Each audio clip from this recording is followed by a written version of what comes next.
And when I am president, we will quickly remove those who arrive here unlawfully. Did she just announce in her closing arguments that she's going to execute mass deportation?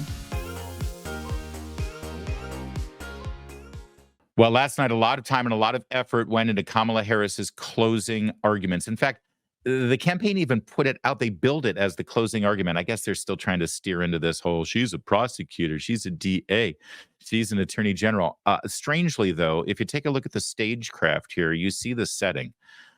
It's just weird. And again, I don't know what message she's trying. Well, I do know what message she's trying to convey. A campaign has three options, really, at a moment like this. They can go to the candidate's hometown. She could go to San Francisco with the Golden Gate behind her, and she could say, you know, this is my town. This is where I came of age politically, and I'm going to do for the rest of the country what I was able to do here in San Francisco, California. Now, for obvious reasons, she can't do that. In fact, she's been trying to distance herself as not being a San Francisco liberal Democrat as much as possible, number one.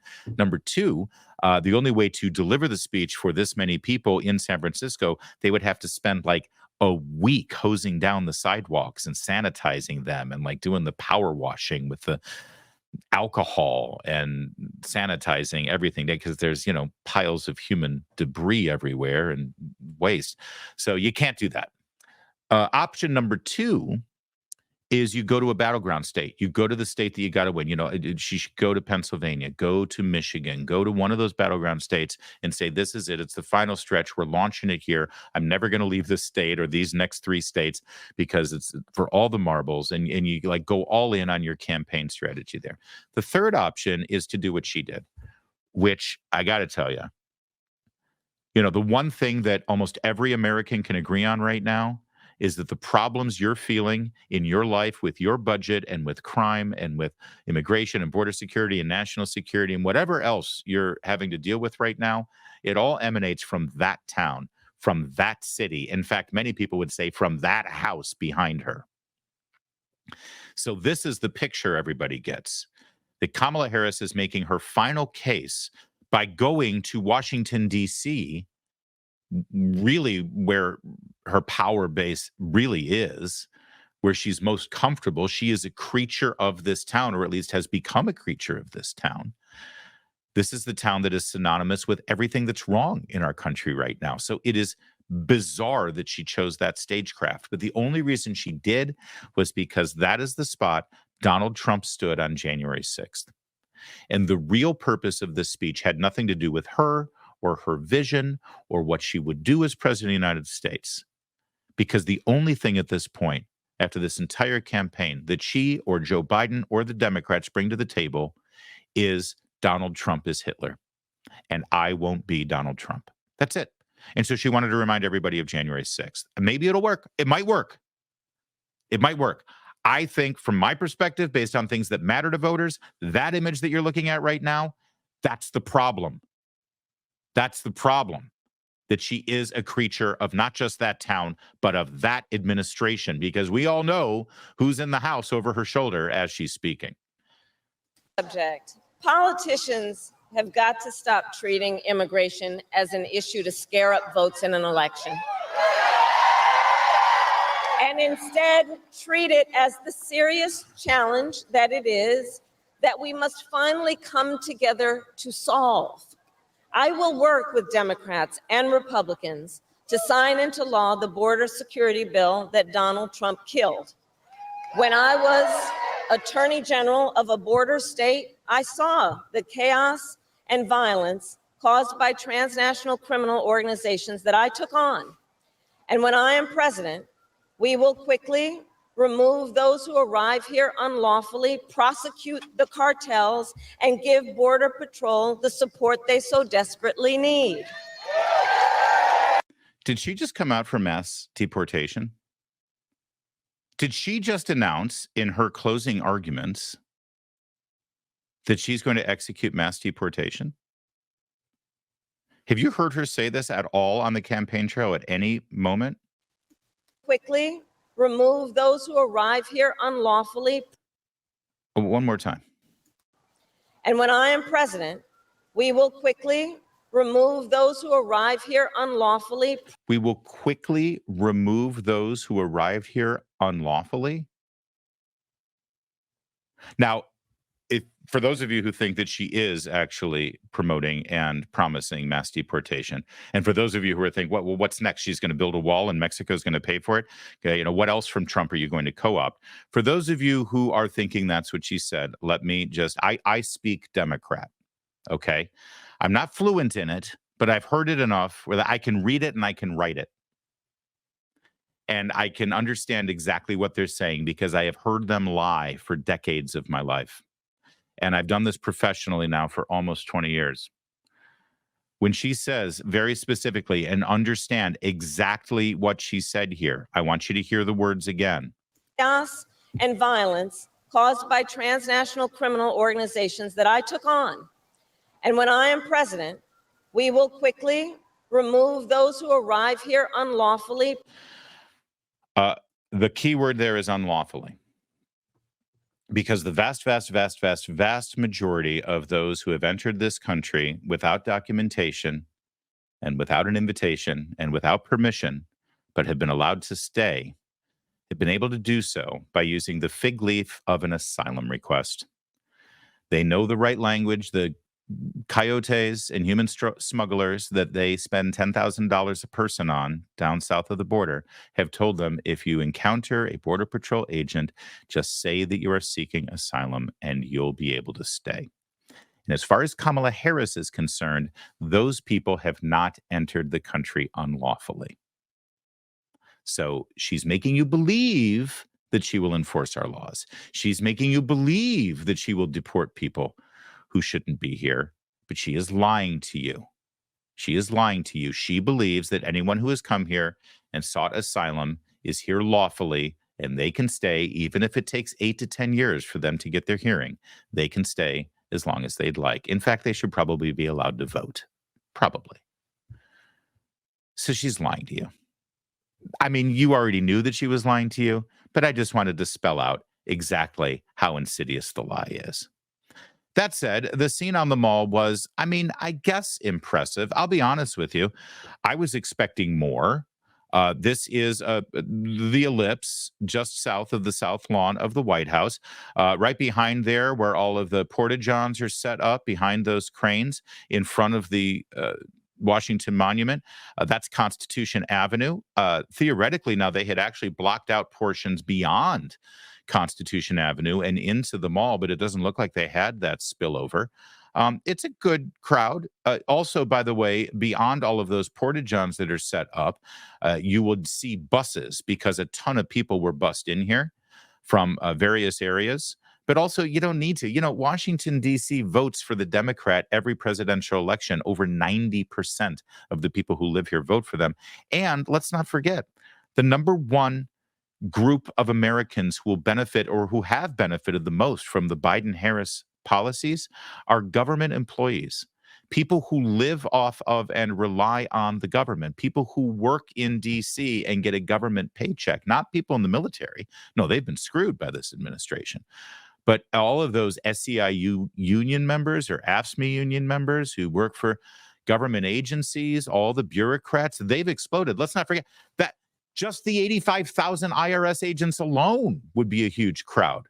And they have their jobs thanks to them. If you look at the job creation that the Biden-Harris administration has actually been responsible for, I'm not talking about people who returned to work after the pandemic restrictions were lifted. I mean actual new jobs. There have been actual new jobs. And something like 95% of the actual new jobs during the Biden-Harris administration are government jobs. So you give your speech in Washington, D.C., of course you're going to get a big crowd. That's where your base is. That's where your core constituency is. That's them right there. In fact, they're probably still on the payroll. They probably never punched out. Their bosses in D.C. probably said, oh, you're going to the rally? Absolutely. Stay on the clock. We'll pay you overtime. Go for it. I'm being serious about that. That should be investigated. We should get a inspector general looking into that. So, yeah, hey, a very impressive crowd. Really impressive. What's really impressive about it is that they didn't have to lie to anyone and say Beyonce was going to perform. Got to hand it to her. She's really starting to grow into this job. The reactions of the speech were really something.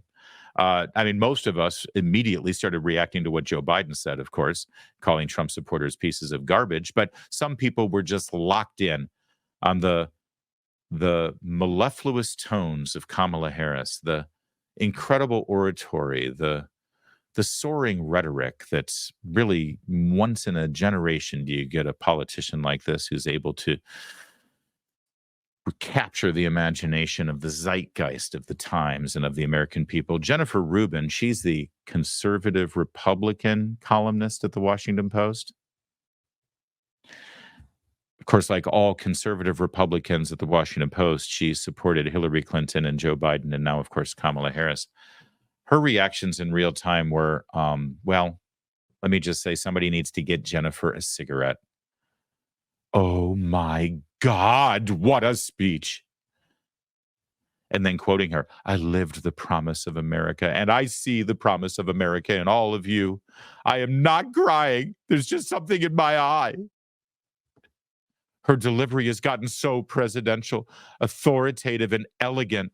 Ladies and gentlemen, we are watching in real time Jennifer Rubin experiencing a Kamala-gasm. Which honestly, I thought she had. I've met Jennifer Rubin many times. I've seen her in person. I thought she had reached a point where this sort of thing doesn't really happen for her, you know. But apparently it does.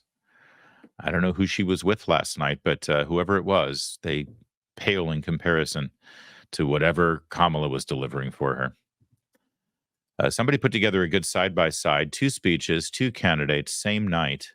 Kamala Harris making her closing arguments. Donald Trump making his. You decide. Look, we know who Donald Trump is. He is the person who stood at this very spot nearly 4 years ago and sent an armed mob to the United States Capitol to overturn the will of the people in a free and fair election. After all we have been through together, we stand on the verge of the 4 greatest years in the history of the USA. With your help from now until Election Day, we will restore America's promise. We will put America first, and we will take back the nation that we all love.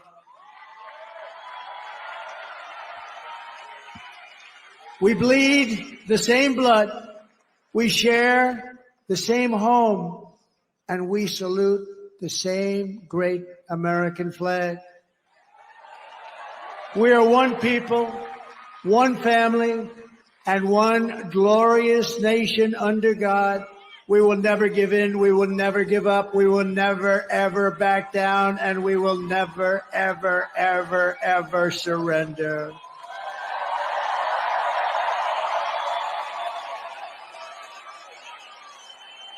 Together we will fight, fight, fight, and we will win, win, win. We're going to win, win, win.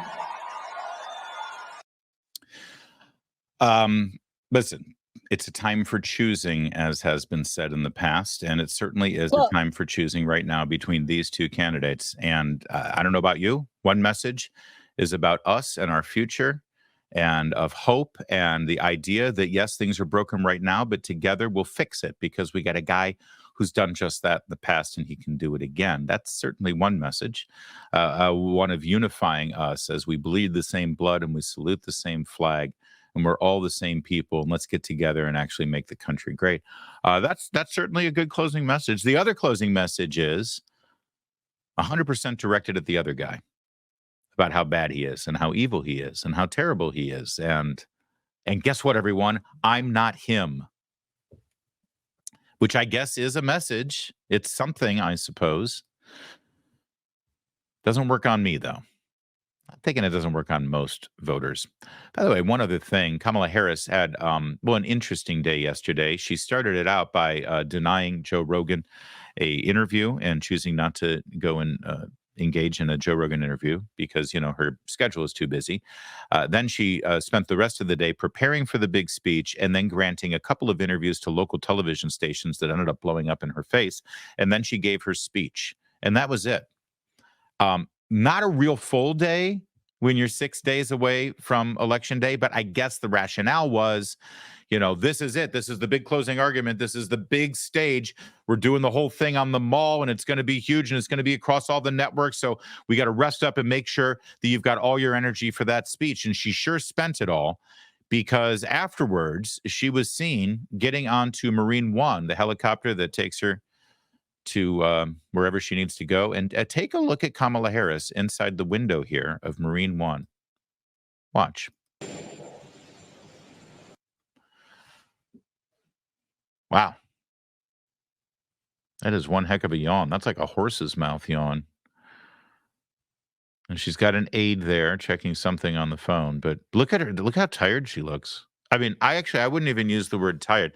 By the way, just so you know, this isn't multiple yawns. I am playing this on a loop.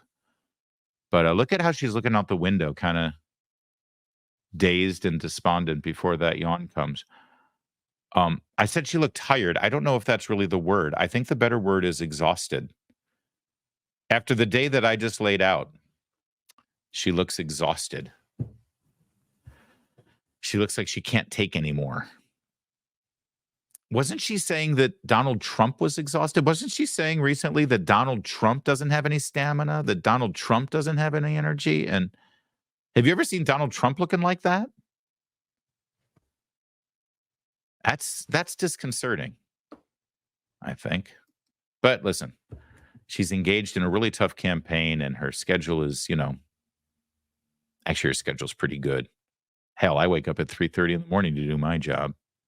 I don't yawn like that. She's so out of her depth. It's absolutely out of her depth. Everything that she does is fake and phony, and people see right through it. And she still steps in a pile of manure every opportunity she gives herself. Her entire campaign seems to be crumbling right now, and they don't know what to do about it. The rats are starting to leave the sinking ship. Democrats, this is why you have a primary process. This is why you don't just hand something as valuable and powerful as the nomination for your party for president to somebody who's literally never won any election outside of California. She's never been challenged by a Republican candidate before. She's never actually had to answer any adversarial questions because she's been in the bubble of Democrat California politics. And even compared to Joe Biden, she's looked like an idiot. I mean, listen, it's your party. You can die if you want to, but it sure seems like you made a bad choice.